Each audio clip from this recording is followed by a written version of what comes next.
안녕하세요. 교육의 진심인 아빠 오너드림입니다. 이번 영상에서는 한국과 그리고 이곳 말레이시아에 있는 그 학생들, 말레이시아에 있는 조기 유학생들, 그리고 한국에 있는 초중고 학생들, 부모님들이 영어 실력, 어떻게 내 아이의 영어 실력을 판단할 수 있을까, 정확히 알 수 있을까, 그거를 좀 이야기해 보려고 합니다. 보통 이제 저도 한국에 살 때 학생들도 제가 직접 이제 수업도 하지만 이렇게 동네에 돌아다니다 보면 동네 학원들 이렇게 홍보할 때 이제 초등생들도 아이들 이제 이런 수능 모의고사 듣기 영역으로 이제 초등학생들 성적표 시험지를 이렇게 붙여놓습니다. 그러면 이제 대부분 다 맞죠. 왜냐하면 수능 듣기 평가 수준이 굉장히 어렵지가 않습니다. 물론 한국의 초등학생한테는 고등학교 3학년이 보는 게 수능이니까 수능 듣기 평가에서 내 아이가 이렇게 다 맞으면 거의 다 맞으면 내 아이가 영어를 잘하는 게 아닐까 그렇게 생각하실 수 있죠. 부모님 입장에서 당연히 그렇게 생각하실 수 있고 아이 입장에서도 내가 고3이 보는 내가 지금 초등학교 예를 들어서 5학년인데 수능 듣기 평가 영역을 한두 개밖에 틀리지 않는다. 와, 난 영어 잘하는 건가? 이렇게 생각할 수 있습니다. 근데 문제는 그냥 사실만 말씀드리면 수능 듣기 평가에 나오는 것처럼 영어하는 사람은 없습니다. 영어권 국가 기준으로 그리고 해외에 나왔을 때 수능 듣기 평가처럼 그렇게 영어를 해주는 사람은 없습니다. 굉장히 느리고요. 어떻게 보면 표현을 떠나서 되게 느립니다. 그리고 그렇게 교과서적으로 말해주는 사람이 없습니다. 그래서 그런 수능 예를 들어서 듣기평가 영역으로 내 아이의 이런 듣기 수준을 판단한다? 그거 잘못된 겁니다. 적어도 한국에서 입시를 계속 이렇게 목표로 간다면 내 아이가 수능 듣기평가 영역에서 거의 다 맞는구나. 초등학교 고학년이고 중학교 1학년인데도 그러면 그런 거에 대한 만족감은 분명히 가지실 수 있지만 현실적인 영어랑은 상당히 거리가 있다. 즉 한국 밖에 나오면 그렇게 듣기 실력을 늘린 친구들은 거의 활용할 수가 없다. 그렇게 말씀드리고 싶고요. 또 이제 중학생 되면 중학교 2학년 때부터 학교 영어 시험을 보잖아요. 학교 영어 시험, 중간고사, 기말고사를 봅니다. 근데 거기서 100점을 맞았다 내 아이가 중학교 2학년, 3학년 때 영어 시험, 학교 시험에서 100점을 맞는다. 그러면 내 아이가 영어를 잘하고 있구나. 입시 영어에서는 잘하고 있는 게 맞습니다. 잘하고 있는 게 맞고요. 그거는 당연히 칭찬받아야 되죠. 하지만 저는 오늘 이 영상에서 실질적인 영어 실력을 말하는 거잖아요. 즉 포인트만 또 말씀드리면 그런 내신 시험에서 중학교 2학년, 3학년 때 학교에서 보는 내신 시험에서 영어를 100점 맞았다고 영어를 잘하는 거는 절대 아니다. 거의 상관이 없다. 이것도 거의 상관이 없다. 왜냐하면 중학교 2학년, 3학년 정도면 여기 말레이시아 기준으로 하면 거의 고등부거든요. 고등부입니다. 그런 기준에서 볼 때 한국에서 보는 중학교 2학년, 3학년 내신 시험지를 여기 아이들 세컨더리 아이들이 보는 예를 들어서 그 국제학교 교재나 이런 거랑 비교해 볼 때 거의 비교 불가다. 그 난이도의 차이가 거의 비교할 수 없다. 어떻게 보면 우리 소위 말하는 정말 초등학교 저학년하고 고등학생 수준이라고 보면 된다.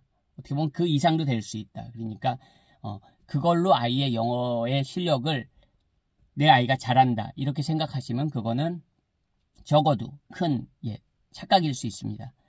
그리고 이제 중학교 과정에서도 학교에서 이런 듣기 평가 보거든요.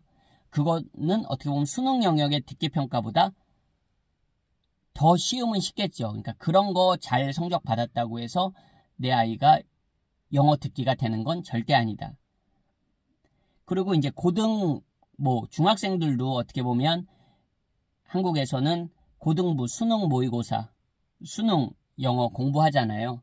근데 이제 그런 걸로 점수를 이제 매기잖아요. 어떻게 보면 내 아이가 중학교 2학년, 3학년인데 고등학교 모의고사 시험으로 고등학교 1학년, 2학년 아니면 수능 시험을 봤을 때 수능 이렇게 지난 수능을 봤을 때 몇 점이다, 70점이다, 80점이다 이런 걸로 내 아이가 그러면 영어를 되게 잘하는구나 그렇게 또 생각하실 수도 있는데 그 수능에서 접하는 그런 독해는 정말 여기 적어도 현실 영어에서는 크게 도움이 되지 않는다.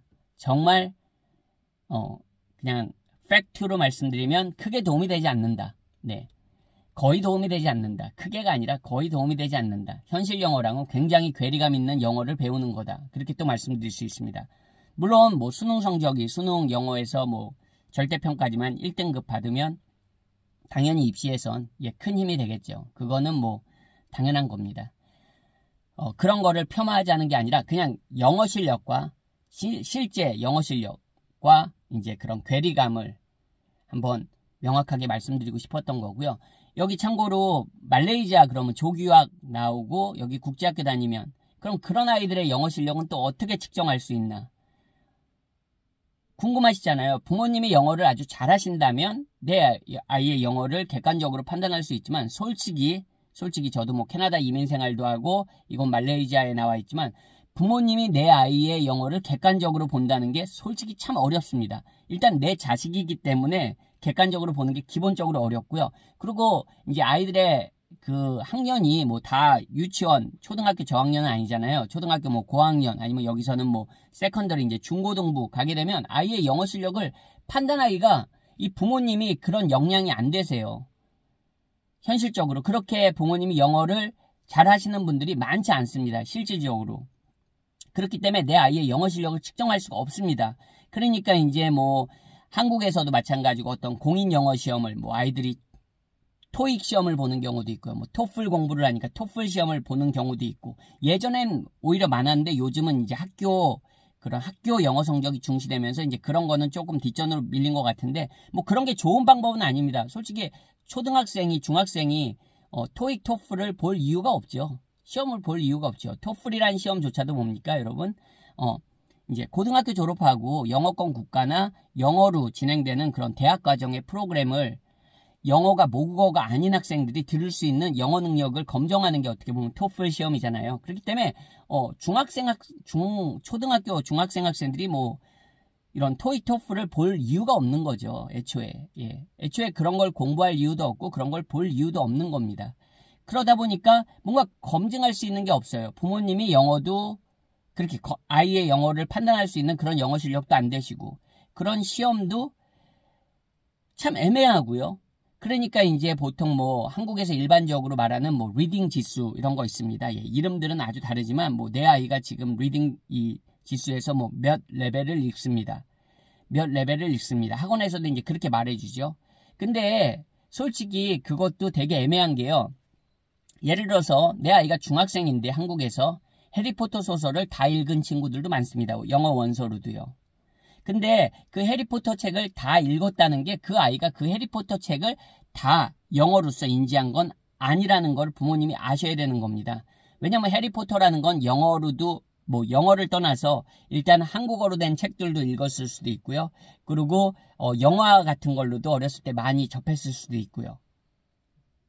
그렇기 때문에 내가 많은 내용을 이미 알고 있는 상태에서 이 책을 읽기 때문에 또 아이들은 상상력도 발휘할 수 있고요. 뭐 아이가 책을 읽는다는 게 단지 영어 공부만을 위해서 그 해리포터를 읽는 건 아니잖아요. 어떻게 보면 흥미가 있고 해리포터를 좋아하고 그래서 읽는 거잖아요. 그렇기 때문에 이게 객관적으로 영어 능력을 측정할 때 기준에서 볼 때는 조금 다릅니다, 여러분. 그러니까 아이들이 이런 책 같은 거 많이 읽더라도 물론 책을 많이 읽는다는 게 모든 내용을 100% 다 이해하고 볼 수는 없습니다. 그거는 성인도 마찬가지고요. 우리가 어떤 한국 책을 읽는다고 해서 모든 단어를 다 이해할 수 있는 건 아니잖아요. 큰 틀에서 내가 얻을 수 있는 내용들.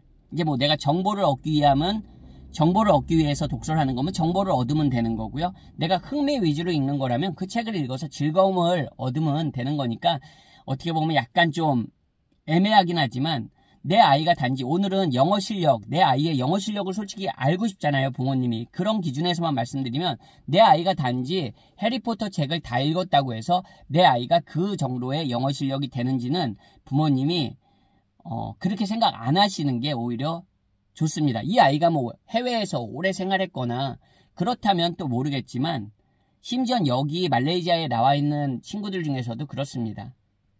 그러니까 영어책을 많이 읽는다고 해서 그게 그 아이가 얼마만큼 이해하는지는 솔직히 모르는 거거든요. 제가 왜 이런 말씀을 드리냐면 진짜 아이의 영어 실력을 한번 알아보고 싶으신 분들, 여기 혹시 말레이시아나 뭐 그 외에 뭐 싱가포르도 있고요, 뭐 캐나다도 있고요.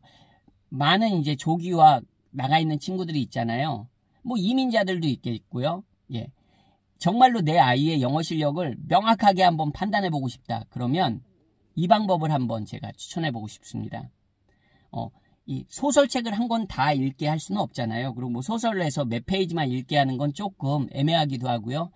이게 그 또래 아이들이 초등학교 고학년이면 예를 들어서 초등학교 고학년, 예를 들어서 초등학교 그래도 고학년, 저학년들은 솔직히 막 뭐 읽기라는 게 참 그렇잖아요. 원어민 기준으로도 초등학교 저학년 애들이 어떤 막 이런 심오한 내용의 책들을 읽지는 않거든요. 현실적으로. 근데 초등학교 저학년, 일단 초등학교 한 고학년 수준으로 먼저 말씀을 드릴게요. 초등학교 고학년이나 중학생, 적어도 중학생이라면 그 또래 아이들이 읽는 그 뉴스들이 있습니다. 뉴스, 영어권 국가 기준으로 뉴스들이 있습니다. 물론 뉴스는 배경 지식이 있어야지 이해가 되잖아요. 그러니까 배경 지식이 필요 없는 뉴스들. 왜냐하면 한국 아이들이 영국의 소식, 미국의 소식을 잘 알 수 있습니까?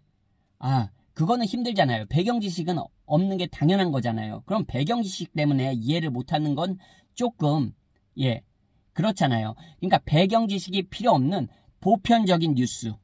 정말 이거는 누구나 그 또래라면 공감할 수 있는 뉴스들이 있습니다. 영어권 국가에서도 왜 초등생이 보는 뉴스 있고요. 중학생들이 보는 뉴스 있습니다, 여러분. 있습니다, 당연히. 뭐 고등학생 정도 되면 일반 성인이 보는 뉴스 볼 수 있는 거고요, 참고로. 그런 기사들을 한두 개 딱 해가지고 아이한테 한번 읽혀보는 겁니다.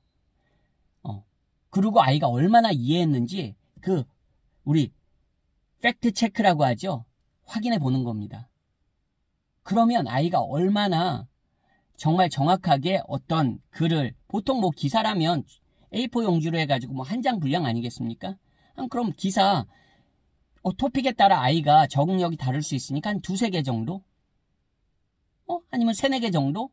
A4 용지 세네 장밖에 안 되잖아요. 한 기사에 한 장씩. 그럼 그거 읽혀보고 아이가 어느 정도 이해했는지 팩트 체크 해보는 겁니다. 아이가 제대로 이해를 못한다? 그러면 아이는 어쨌든 그 영어 능력이 탄탄하지 못한 겁니다. 적어도 세네 개 토픽에 대해서 보편적인 토픽, 우리가 말하는 뭐 여러 가지 토픽들이 있겠죠. 뭐 뉴스 기사는 정말 다양한 분야잖아요. 읽혀봤을 때 얘가 제대로 된 이런 여기서 정보를 못 가져온다? 그러면 그 아이는 일단 영어 실력이 탄탄하지 못한 겁니다. 또 하나, 두 번째 방법은요. 두 번째 방법은 그런 읽은 뉴스에 대한 영상 뉴스를 또 보여주는 겁니다. 그 해당 기사가 나왔다는 건 해당 뉴스가 영상으로도 있을 겁니다. 뭐 유튜브에서 그 키워드로 검색하셔도 되고요. 그러면 그 뉴스를 보여줍니다. 그 뉴스를 보여주는 게 먼저 어떻게 보면 읽기보다 그 뉴스를 먼저 보여주는 것도 좋습니다. 아이가 얼만큼 이해하는지.